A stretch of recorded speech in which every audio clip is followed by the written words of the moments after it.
Olá, você está no canal Cova dos Leões. Eu me chamo Felipe Lemos e hoje nós vamos dar continuidade ao nosso estudo do Apocalipse. É um estudo exaustivo. Em que sentido exaustivo? Exaustivo que nós vamos ler todo o Apocalipse e vamos estudar capítulo por capítulo e versículo por versículo.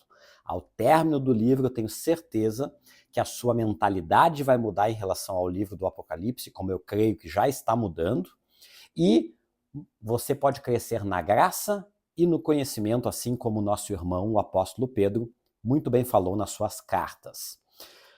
Não posso esquecer de perguntar, você já assistiu à aula anterior? Você já assistiu à igreja em Éfeso? Você já assistiu à introdução ao Apocalipse? Tudo isso é importante, tudo isso é essencial para que você possa entender a Bíblia. Como eu falei na aula passada, o capítulo 2 e o capítulo 3 são as cartas endereçadas às igrejas da Ásia. Nós vamos, cada aula agora, tratar sobre uma igreja. Na aula passada nós tratamos somente sobre a igreja em Éfeso e hoje nós vamos tratar sobre a igreja em Esmirna. Portanto, Bíblia na mão, apontamentos na mão e vamos começar a nossa jornada. Hoje nós vamos ver Apocalipse no capítulo 2, versos 8 até o verso de número 11, tratando somente da igreja de Esmirna.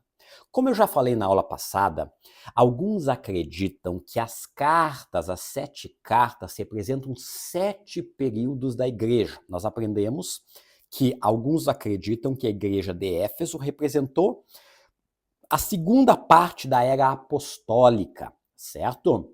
E agora a igreja de Esmirna acredita-se que representa o período das grandes perseguições, chamada a Era dos Mártires, que foi mais ou menos de 100 até 312, 313, quando o imperador Constantino concede aquela liberdade de culto aos cristãos. Deste período, do ano 100 até o ano 300, foi um período de grande massacre. Se você quer saber mais sobre isso, leia o livro dos Mártires. É um livro muito tenso, é um livro triste, mostrando até onde vai a crueldade humana. Tem as mais difíceis, as piores formas de morte inventadas pelo ser humano para aqueles que anunciavam seguir a Jesus Cristo. Então, nos que creem nos períodos da igreja, acredita-se que a igreja de Esmirna, ela representa esse período, o período das grandes perseguições. O que chama a atenção na igreja de Esmirna é que somente ela e a igreja de Filadélfia não têm nenhuma repreensão. Olha que coisa linda, né? Porque geralmente como é que Jesus se apresenta às igrejas? Ele diz quem ele é, uma característica, ele elogia, ele repreende e ele diz o que vai acontecer se arrepender, se houver arrependimento. É isso que ele faz. Nós vimos já em Éfeso, agora em Esmirna e na igreja de Filadélfia, não há repreensão. Olha que coisa triste, né? Mas vamos a uma pequena introdução. Esmirna é a mesma raiz de onde vem a palavra mirra. Mirra, aquela planta, né? Que ela era literalmente a substância que é extraída era através do esmagamento, talvez até um simbolismo do que a igreja que passa, né? Porque este período de Esmirna, de 100 até 300 e pouco, mais ou menos, é um período de grandes perseguições e os crentes ali, boa parte deles foram esmagados até a morte. Esmirna, eu vou colocar a foto aqui das igrejas, tá? Como eu coloquei a mesma na aula passada, para você ter uma noção panorâmica, você vai ver que aqui fica Éfeso e aqui fica Esmirna. Esmirna e Éfeso distavam uma da outra mais ou menos 55 quilômetros, talvez por isso que ela foi a segunda carta, começando em Éfeso e indo. Nós já vimos que as cartas eram cartas circulares. Como assim? Não foi escrito uma carta, não era escrito uma carta Por exemplo, isso nós temos ao longo do Novo Testamento, as cartas eram escritas, uma carta, e o que acontecia nessas cartas? Elas iam circulando, porque o papel era muito caro, a forma da escrita. Então, é por isso que o Apocalipse diz, bem-aventurado aquele que lê, porque tinha um que lia e os que ouvem, ou seja, uma grande quantidade de pessoas que ouvia. A Esmirna, como cidade, era uma cidade muito grande. Éfeso era uma megalópole. Naquela época tinha 250 mil habitantes. Era uma megalópole para aquela época. Esmirna não ficava muito atrás. Tinha em torno de 100 mil habitantes. Também é uma cidade portuária e muito próspera. E, embora Éfeso fosse uma cidade maior, mais urbana, Esmirna era conhecido pela sua beleza. Inclusive, alguns teólogos brasileiros, quando estudam o Apocalipse, eles gostam de fazer uma comparação, que enquanto Éfeso é São Paulo, Esmirna seria o Rio de Janeiro, para você mais ou menos entender a comparação entre estas duas cidades. Um grande problema que acontecia na cidade de Esmirna é que ela foi uma das primeiras cidades a abraçar a adoração divina ao imperador. Não é à toa que quando o imperador Tibério César estava escolhendo uma cidade para erigir um altar, a cidade escolhida foi Esmirna. Foi uma das primeiras cidades a começar a adorar os imperadores como os deuses. E aí nós vemos o porquê da grande perseguição aos cristãos. Porque exatamente eles não adoravam o imperador como Deus e por causa disso eles eram perseguidos, era uma adoração obrigatória. Nós não sabemos quem fundou essa igreja, possivelmente Paulo, seus colaboradores nas suas viagens missionárias, né? Mas uma característica muito bonita dessa igreja de Esmirna é que possivelmente o anjo da igreja, a quem foi endereçada a carta, quem era o bispo, quem era o pastor daquela época, possivelmente foi um dos pais da igreja, chamado Policarpo. Se você pega qualquer livro da história eclesiástica dos pais da igreja, aqueles que vieram depois da era apostólica, você vai ver Policarpo. E na história de Policarpo acontece algo que ficou marcado na história inteira, que serviu semente, né? Tem aquela frase que diz que o sangue dos cristãos, dos mártires, é semente para a igreja. Porque esses mártires morrem, mas servem como testemunho para a nossa fé, para aumentar a nossa fé. Então, é semente, cresce a nossa fé. E Policarpo foi um deles. Policarpo foi bispo de Esmirna e possivelmente a carta foi endereçada a ele, certo? E ele morreu, foi condenado à fogueira nos seus 86 anos de idade. E olha que coisa linda. Antes dele acenderem a fogueira, disseram, Policarpo, basta você negar Jesus Cristo. E aí ele fala a célebre frase, ele diz, durante 86 anos da minha vida eu servi a este Jesus e ele nunca me abandonou. Ele sempre esteve comigo. Como é que eu vou abandoná-lo agora? Neste momento. Acendam a fogueira. E aí acenderam a fogueira e este herói da fé, esse mártir cristão, essa testemunha, fechou seus olhos aqui na terra, mas abriu seus olhos para Jesus Cristo, aquele que nos ama.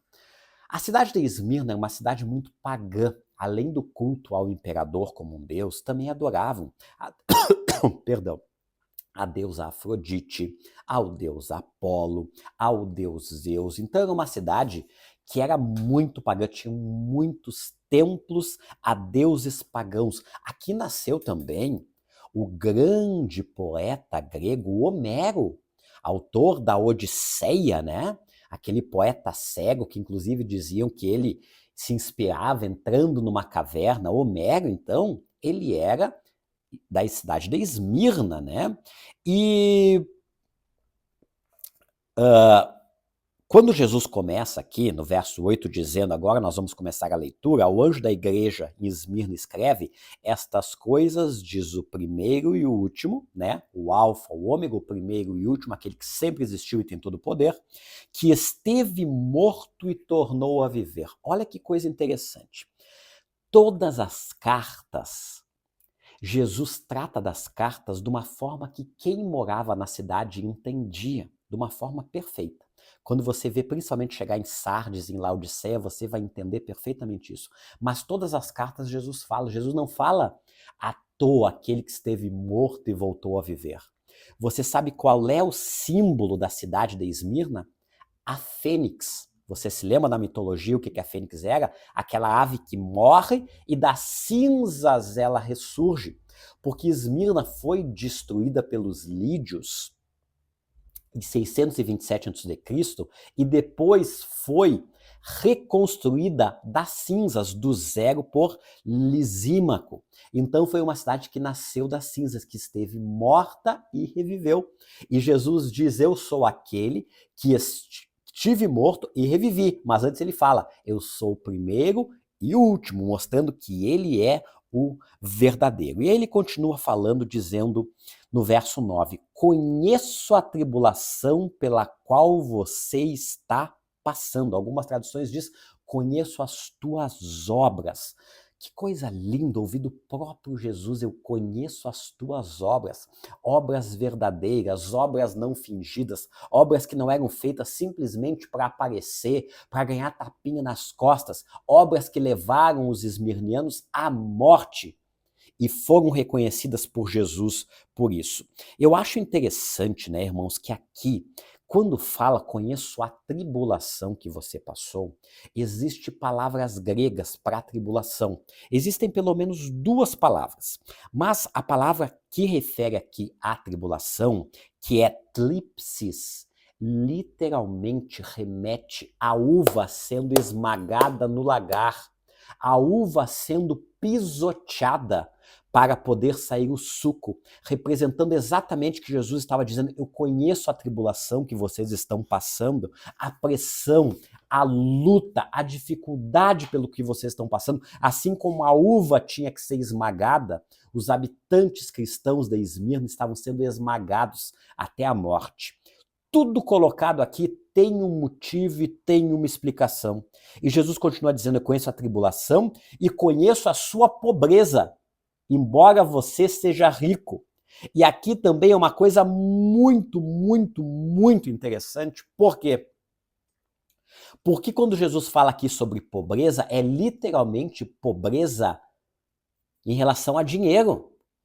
A palavra, existem duas palavras gregas para pobreza. Uma delas é penia e outra pitocheia. A palavra penia é aquela pobreza onde você tem para o básico, mas você não tem para comprar outras coisas. É o básico, é a penia. Agora, a pitocheia é a pobreza extrema, onde você depende dos outros para sobreviver. Sabe qual a palavra grega utilizada aqui? Pitocheia. Quando Jesus diz vocês são pobres, literalmente os habitantes, eles acabaram virando miseráveis. Por quê? Porque acontecia, quando não acontecia a adoração ao imperador, a história conta que as casas, as posses, tudo que você tinha era confiscado. E as pessoas morriam literalmente de fome. Então Jesus diz, eu sei que vocês são pobres financeiramente, mas perante mim, espiritualmente, vocês são ricos. Por quê? Porque eles não estavam negando o nome. Que coisa linda Jesus falando isso, né? E eles literalmente morriam até a morte, morriam não negando a sua fé. A história conta que no monte onde o Policarpo foi morto, diz que virou um local de morticínio cristão, que num único dia mataram 1.500 cristãos de Esmirna naquele monte. No outro dia, mais 800, virou um local de escárnio, um local de deboche contra os crentes. E continua dizendo no verso número 9, eu conheço a sua tribulação, a sua pobreza, embora você seja rico, e a blasfêmia do que se dizem judeus e não são, sendo sim uma sinagoga de Satanás. Ou seja, o que Jesus estava falando aqui é que muitos judeus que estavam ali na cidade de Esmirna se reuniam na sinagoga, que eram locais de estudo, locais de adoração a Deus, estavam se tornando, na realidade, locais de calúnia, com o objetivo de ajudar Roma a perseguir aqueles que haviam abraçado a fé em Jesus Cristo. Então, inclusive, diziam que existiam pessoas infiltradas dentro das reuniões cristãs. Para quê? Para depois blasfemarem, para depois caluniarem perante Roma e dizer onde é que eles se reuniam, o que eles falavam para poderem serem presos e muitos deles também mortos. Então Jesus diz, são falsos. Eles se reúnem, mas não é uma reunião para adoração, não é uma reunião para estudo da palavra, é uma reunião para quê? Para caluniar, para blasfemar o meu nome. Então, olha só, Jesus falando exatamente isso virou uma caça contra os cristãos daquela época. E aí Jesus diz, no verso de número 10, eis que o diabo está para... Não tenha medo das coisas que você vai sofrer. Ó, encorajamento. Eis que o diabo está para lançar algum de vocês na prisão, para que vocês sejam postos à prova e passem por uma tribulação de 10 dias. O que significa esses 10 dias? Existem diferentes interpretações. Alguns abraçam que eram 10 dias literais, onde seria um período de perseguição muito grande nesses 10 dias. A história conta, como eu falei, né, que num dia 1.500 morreram, no outro dia mais 800 e consecutivamente, certo? Enquanto que outros acreditam que esses 10 dias representam, né, quando você vai na gematria, que é o estudo dos números, né? O número 10 significa também um número de completude, significando 10 um período de tempo no qual eles passariam por uma tribulação maior do que eles estavam passando, literalmente uma tribulação infernal comandada pelo próprio diabo. Outros acreditam também que representa perseguições dos imperadores. De Nero até Diocleciano, teve 10 perseguições distintas por 10 imperadores, né?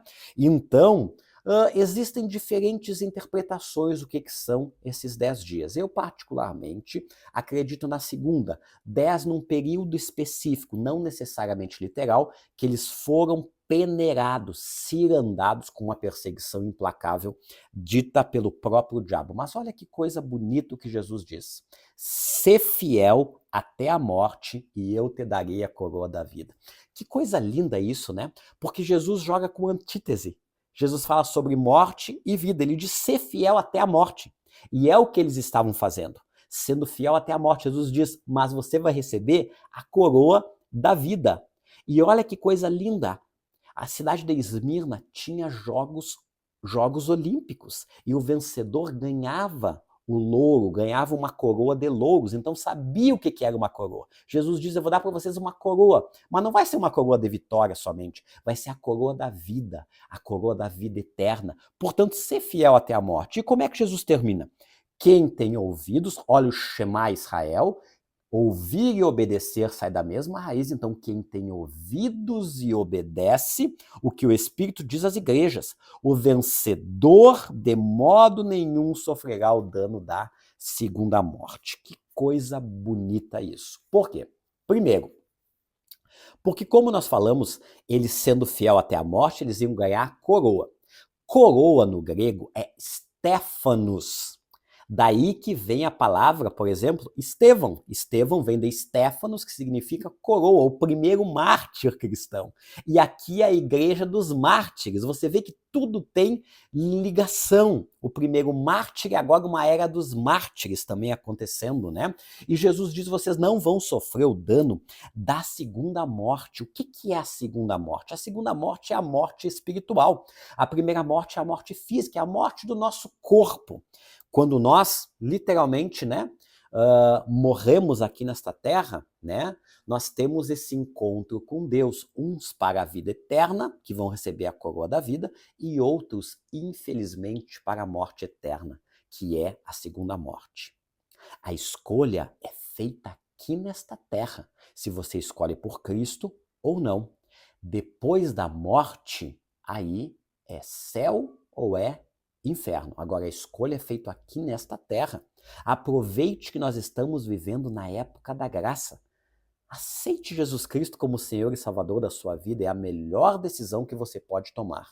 Então, a segunda morte é a morte espiritual, onde de eternidade em eternidade será ou céu ou inferno de tribulações que não vão ter fim.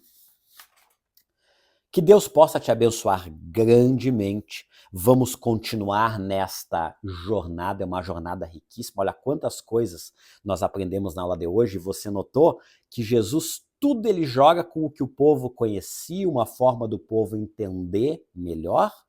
E assim nós vamos continuar a nossa jornada. Você já se inscreveu no canal? Se assim não o fez, não se esqueça, se inscreva, curta, compartilha, tudo isso é importante para o YouTube ver que o canal é relevante e assim poder recomendar para mais pessoas. Até a próxima aula.